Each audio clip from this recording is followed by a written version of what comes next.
Understanding the watering cycle, an English language explainer.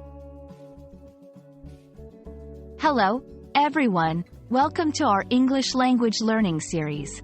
Today, we're going to explore the phrase, watering cycle. This phrase is commonly used in gardening and agriculture, but it can also be found in other contexts. Let's dive in and understand what it means and how to use it effectively.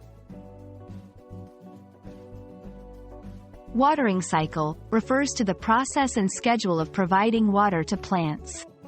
It's an essential concept in gardening and agriculture, as it helps ensure that plants receive the right amount of water at the right time.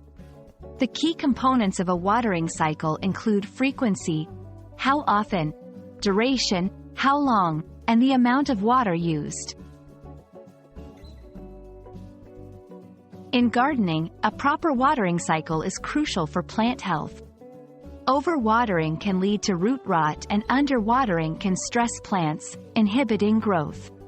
Understanding the specific water needs of different plants helps in creating an effective watering cycle. For instance, succulents require less frequent watering compared to vegetables or flowers.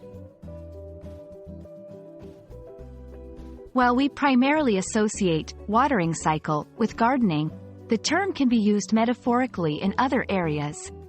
For example, in project management, a watering cycle might refer to the regular review and nurturing of project components to ensure healthy progress.